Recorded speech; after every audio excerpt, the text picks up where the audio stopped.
Russia recently captured Bakhmut, which has been, I would say, the main battle of this war.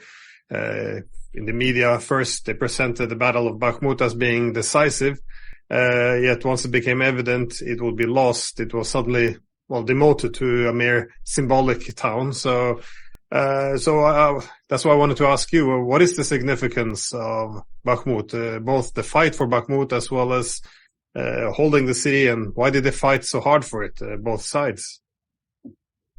Well, I think it's useful to point out that certainly starting in, I would say, late November, early December, given Zelensky's clear obsession with this city of Bakhmut in Ukraine, that Surovikin, the general who has commanded most of the operations in the theater, made the decision to turn Bakhmut into a kind of Stalingrad and exploit the opportunity to kill as many Ukrainian troops as possible. Remember, the purpose of the operation from the very beginning was to destroy or kill the Ukrainian army.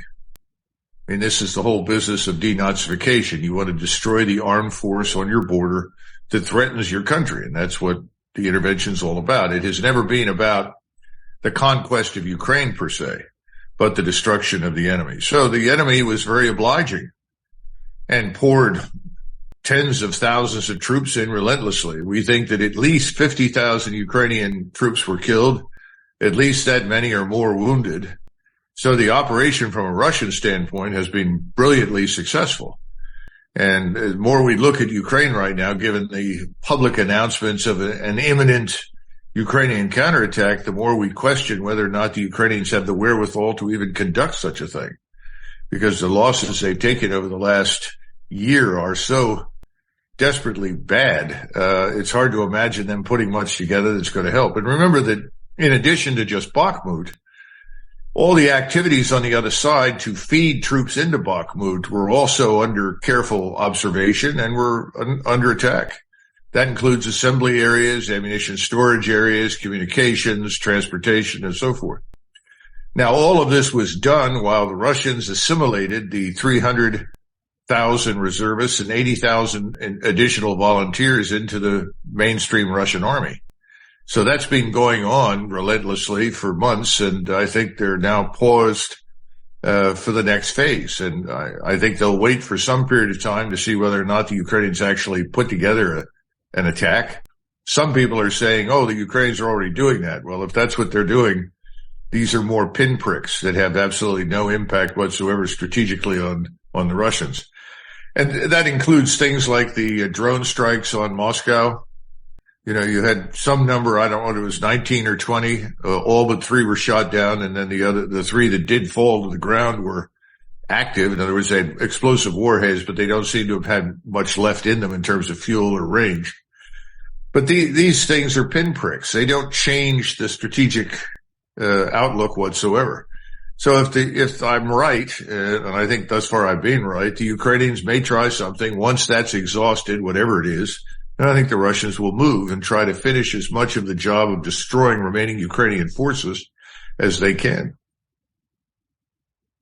Well, yeah, no, I can appreciate that this has mostly been, given that there can't be any peaceful negotiation, or at least this has been rejected, that this has become primarily a war of attrition in terms of exhausting the adversary. But I was wondering, given the amount of military strength the Ukrainians have lost in Bakhmut, do you expect to see any Russian offensive coming? Because we heard all this about the Ukrainian spring offensive, which never came, given, spring is over.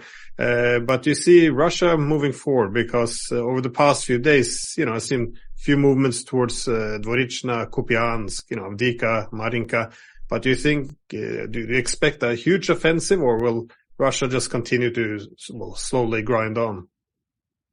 I think what you're seeing happen is an extension of something else that the Russians have approached incrementally, and that is to expand beyond the lines of defense. Right now, 20 to 25 kilometers in front of the main defensive belt is what we call a security zone.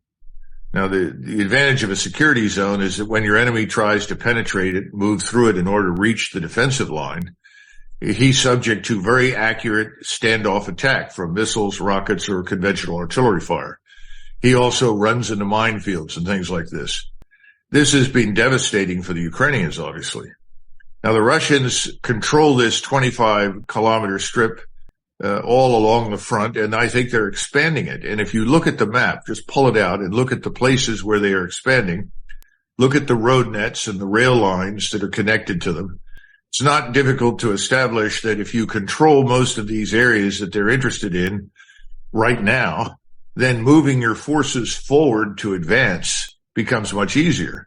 In other words, you're not fighting your way through massive Ukrainian defenses. You're simply putting large numbers of vehicles and equipment and soldiers on multiple routes and moving them forward to attack positions. And I think that's what we're going to see in June, now that we're in June.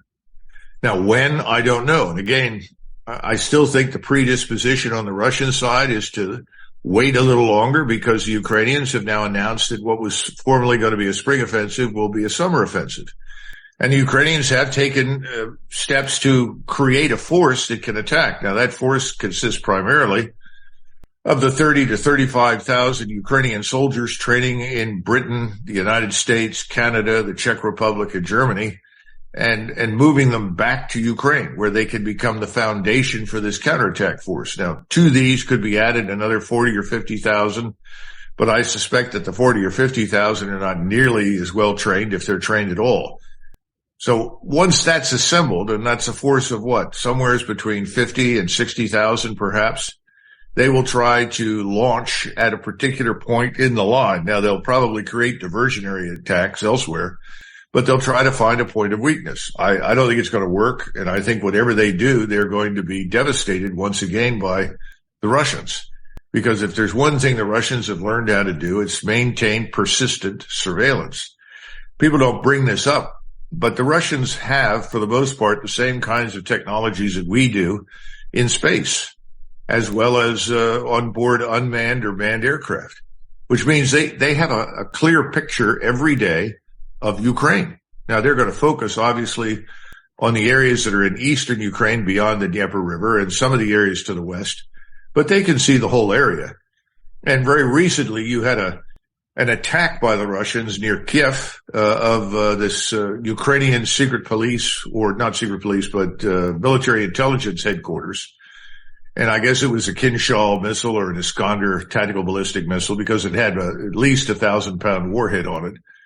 And it was very accurate, very precise, and killed lots of people, not just the ones who were in the building, but actually penetrated into the bunker beneath. Now, this was a signal to the Ukrainians by the Russians that we know where everyone is, because Putin has been talking about decision-making centers. You know, he said, where are the decision-making centers? He said, well, we know where they are, and we've been talking about attacking them. Once again, indicating that I think Putin has approached this carefully, cautiously, and incrementally, because he has not wanted to provoke Western intervention in Western Ukraine. So instead of taking out a sledgehammer and smashing instantly, he's taken out multiple smaller hammers. And it's had the same effect of killing Ukrainian forces. But this was a message that he was sending, saying, look, we know where you are, and we'll hit all these places. And by the way, the Russians are not running out of missiles. This is all nonsense. So the Ukrainians are in for a tough time, and he would like to negotiate an end to this thing. He's made that clear from the beginning. But there's been no willingness in the West, particularly in Washington and London, to talk. So I think, excuse me, at least for the moment, I wouldn't expect any dramatic change until the Ukrainians either launch something or demonstrate they've got nothing left. One of those two things will happen. Once that's behind them, then I think the Russians will move, but they will move not as you would have seen in 1941 or 1940 with the Wehrmacht, because warfare has changed. They're going to move forward very cautiously, very deliberately, because they want that intelligence, surveillance, reconnaissance bubble over their forces, so that as they move and they encounter any serious resistance, they can bring it under almost immediate standoff attack. And that attack will include everything from mortars all the way up to tactical ballistic missiles. And that's how they're going to minimize casualties, and that's how they're going to succeed in utterly destroying the Ukrainian force. So in a sense, the Russian forces become a magnet for the Ukrainians. The closer you get to the Russian forces, the more likely you are to be utterly destroyed. It's that simple.